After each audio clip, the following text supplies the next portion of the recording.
got to be kicked off now when she watches the news, but it's my 2 cents on that. Okay, I'm following along with this. Play with me. Go down to Ryan. Okay. If we're talking about millennials and how you might change how you view the news and what is news to you all, to some of us, the news may be different to you all. When we think about that and we look at the advertising and everything, how is advertising changing now that millennials are moving into more of a decision-making role? Oh yeah, perfect question. And I was, looking at some stuff before. I'm really big on like the industry trend stuff. So I was looking at, there's a big report that comes out every year. Some of the stuff I pulled was that 2016 that internet takes over TV advertising for the first time in spend. That Google and Facebook combined for 85% of all internet advertising, and that Facebook's advertising is up 65% year over year. That's probably the best value you can have. But I think specifically, like, I had a meeting recently with the marketing manager for a brand in Atlanta. Didn't go anywhere, so it's not a humble brag, a humble loss. But the guy was saying, like, where he's investing everything now are in these 6-second bumper ads on YouTube. So that's the thing now. You get on there, and it's 6 seconds, you can't skip it, you watch it, and then you watch your video. And I mean, think about that. Like, I can afford television, I don't have television. Like, I realize that I never watch it. I watch my phone, and I think just like, so what does that really mean as far as like how you get the news? And I mean, we could do a whole thing on fake news, which I thought was just one of the more fascinating things that's developed over the last year, and how, that's a whole icky issue. But to Brandon's point though, like, you realize eventually, I think, or what's kind of happened is like with so much information out there, and eventually you just like realize that, hey, it doesn't really matter, and that might be a privileged statement, again, that whole thing, but like at the end of the day, like certain things just really don't matter to me. And all the noise, you have to tune it out eventually, or you'll go crazy, And that was the thing I think about, like with the news, the fake news, all that is like, I can't get outraged every time something outrageous happens if it's going to happen every single day, because I will kill myself. It's exhausting. And so eventually you get numb to it. You're just like, well, I don't care, and that could be bad. I mean, we'll see what happens, but nobody watches television. We have more control over the advertising we see, which kind of circles back to what we were talking about earlier, is like, well, now my advertising has to entertain. It has to do something besides just sell a product. So how am I going to get somebody to engage? People don't mind being advertised to if it's entertaining. Right. So if you find a way, and we talk about like some with like I'm a big Twitter junkie because I love the news too. And so my favorite thing is when Wendy's starts going off on somebody on Twitter. So and I'm like, this is the most insane thing I've ever seen. Like, they're just trolling people. So and like, when did this happen? But I'm there for it. I'm like, oh, you got burned, sucker, and it's like, makes you want to go to Wendy's. yeah. Do you So want it's Frosty? oh, I do. I always want Frosty. But so it's just interesting. Like how are you going to entertain me? I don't have to sit through commercial blocks. And now I don't even have to sit through like ads on the internet. Like now I know it's 6 seconds. I can tune it out, and then my whatever starts, and I'm ready to go. Yeah. So it's a mess. But I think what'll be interesting is like how we change the game of saying like, okay, they have the control now. They being the consumer, they have the control. They don't have to listen to my stuff. So I've got to entertain them. And that's really kind of the overall thing, is like adding value, giving before you get, and no matter really the platform that's on. So. Okay, building upon that, Sarah, I'm coming to you. Can you recall one marketing campaign that really engaged you or impressed you? What would you say? Going with building on what dear Ryan down there said. Sure. Well, I just wanted to point out really quickly something interesting about everyone up here, and I think something that's representative of our generation. I think it's hard to say for any generation, oh, this is what works for everybody, because Molly has different preferences than Brandon does. Right. So, and we all do. So I think it's hard, or one of my pet peeves is when we're just lumped into this big group and, oh, you think this way, or, you act this way. So, one of the themes that I'm just noticing today is that it's the same for any generation. We're all different. So, everybody's needs are different, and what they expect online and marketing and communications in general is always different. So, I think taking that into consideration. But as far as a specific marketing campaign, engaged, I guess, and impressed me. If anybody was involved with this, raise your hand, but last year, I think it was last summer, there was a local marketing company that did Garth Brooks's like 7 platinum Saw album, that. whatever, yeah. So awesome. It was this, yeah, wasn't that cool? So it was this campaign, which I'm sure was, multi-pronged, but their one channel, they were using Snapchat. And the way that you bought tickets to this 7 platinum record party was through Snapchat. So for weeks in advance, they were advertising this particular username on Snapchat to follow. And so throughout, as it led up to when they were going to release tickets, you pretty much saw everything they were posting. And then when it came down to the day, it was, like 7 p.m. or something. And they had said they were going to release a Snapchat, and it was only going to be up for like 30 seconds on their story. And so it was some code that you would have to enter in to buy or to win tickets. Actually, they didn't sell any. It was anybody who was at the show didn't buy a ticket. They won it on Snapchat. And so it was just fascinating to me. And I'm not even in the marketing world really, but so I couldn't tell you how they did it. But it was I thought it was such a great example of the creative possibilities that are available to us now.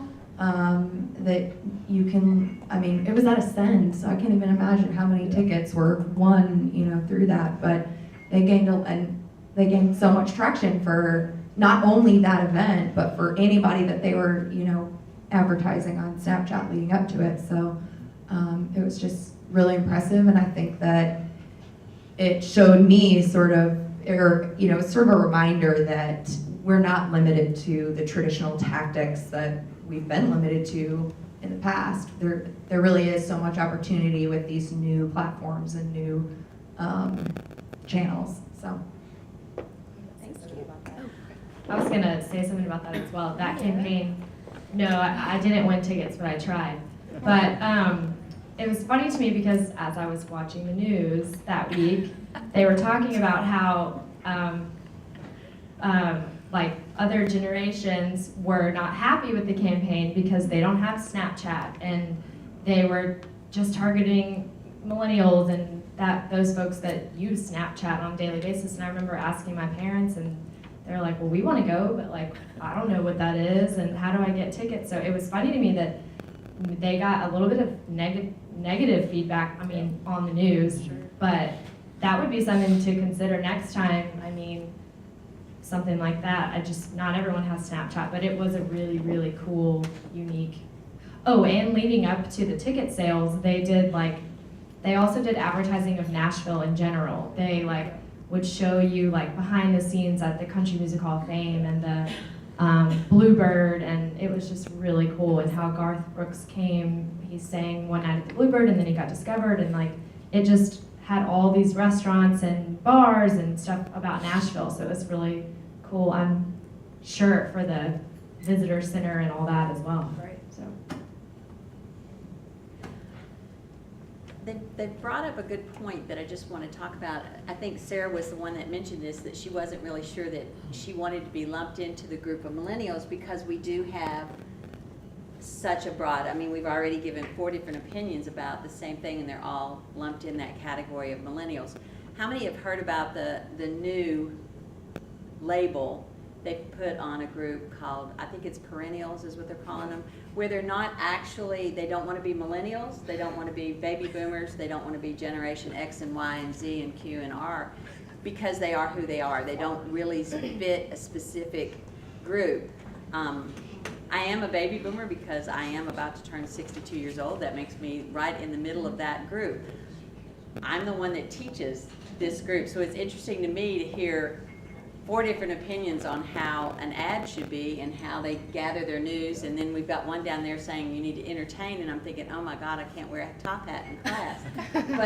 but it is interesting when you think about just how they get their news and how they learn about what's going on. and to look at it from the perspective of the instructor, because basically I'm the one that's going out and teaching these people who then come out and work for all these businesses that are represented here. So for me, this has all been really interesting. But leading into my next question is, which is going to freak some of them because it's not on their list that they gave me I was allowed to ask. So we're going to let everybody ask this. And that is the question, I've lost it now. Okay, Ryan asked this, so we're going to start down there with Ryan, and I'm going to let all of you tell me what you think.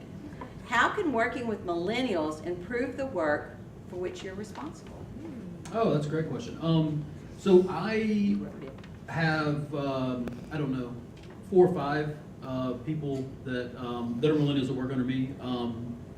And so a couple things I think. From a personal point of view, as an entrepreneur, or somebody who self-identifies as an entrepreneur who's been grinding for 2 years, one of the things that has made me better is work-life balance. Like, I haven't taken a vacation in 2 years probably, and I've tried to start a company that would go from 1 or 2 to 50, and that's what I still want to do. But you know, kind of a more Zen philosophy would be that, you know, this is kind of all there is, and so, you know, you're going to get there one day, and then you're going to say, now what?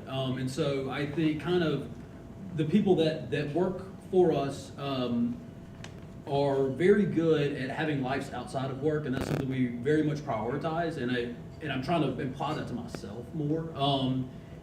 From what we were talking about earlier, I mean, like entertaining, compassionate, those values that I think are strong in millennial have helped our work just kind of have that. And so, like, one of the things we do, and we try to do at least, is like, I've had jobs that have been good, but they've also really sucked because they silo me off. And so, like, this is my job, and this is what I, so I'm a bean counter, I'm whatever, and this is what I've got to do all day. And when you employ people, there's a balance, because work does have to get done. So, like, our web developer's not here today, he had something to do, but like, his job is to build websites, and that has to get done. But at the same time, I realize that if that's all he does, he's going to go crazy, because he's not going to get, the whole self is not going to get nurtured. But also, we're going to miss a lot of value. Yeah. Because, like, this guy's got great ideas, and he can help us out with everything, with campaigns for social media or for our own branding. And so we really try to make sure we listen to everyone, and we really do that. I mean, we try to have weekly meetings where we come in and let's just talk about our company and just whatever, and rap about our brand and any other thing you want to kind of dip your toes in. It's still, making sure we're getting our work done, but and I think that kind of strengthens everyone. So that was my answer to that. Yeah, I agree with you, Ryan. I am in an interesting work environment because I have 3 coworkers, and all of them are women, and all of them are at least over the age of 55. So when I started 4 years ago, it was, the workplace is definitely interesting. And so one of the things that I think I've sort of helped our company do is exactly what you were saying, Ryan. It's like, I've had to teach myself how to prioritize work or personal life, and for a while it was really hard because I felt like, for the women I work with, that is their life, and it's been their life for so long. And so one of the things that I've noticed over the last few years is that my coworkers, I think because I prioritize that and sort of force myself to leave at 5 o'clock or whatever it is, people, even somebody who's 30 years my senior, learns something from that and sees that I'm going home at 5:30, so why shouldn't they? And so I think also because I work in such a collaborative environment, and I'm lucky to work in an environment where my opinion or my perspective is valued just as much as anybody else on the team, regardless of my age or whatever generation I'm in. And so I think that it's the same thing we've always known. Diversity in the workplace is a good thing. Yeah. So that's all it really is having different ages, different perspectives.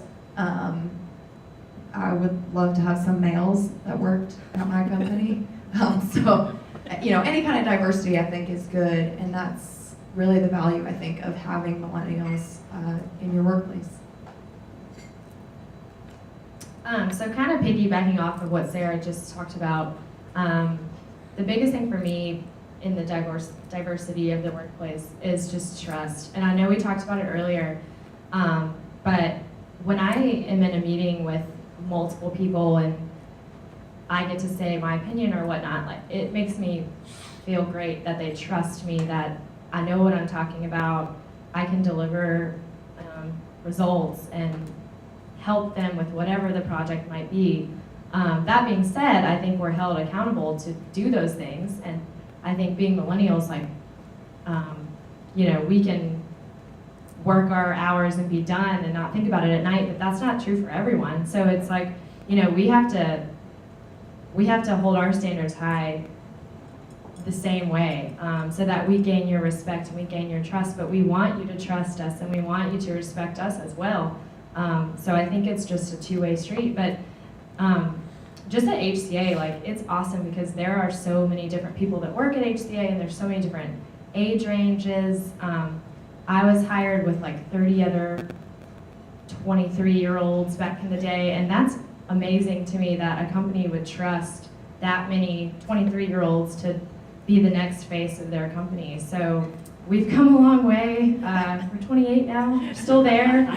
And I think that says a lot too. I mean, I've been there for 5 years now, and being a millennial, I could have gone elsewhere and looked elsewhere and not been satisfied or whatever, but I think that says a lot about the company in general, and not just my company, every other company. I mean, I have a bunch of friends that we have been at the same place since college, and I think that's huge for our generation. But just the trust thing and the gaining trust, and that's pretty much it. I don't have too much to add on that. I'll just say one thing. Millennials are very outspoken, and oftentimes that's looked at as they're just green, right? They're new to the workspace. They don't know when to speak and when not to. But it's actually coming from a place of genuine care and concern for the work environment. And that can be internal and that can be external, and we really do care about producing the absolute best work that we can. So if we seem a little vocal and that we're kind of overstepping our bounds, just think about it from that perspective instead of, man, you wouldn't be saying that if you were in my shoes. So that's the only thing I have to add to that. Well, I'm going to turn on you now and ask you a question that I have that you didn't send me to ask you. We've asked the benefits of having a millennial work in a workplace, and you've told us your thoughts on that. Turn it around the other way.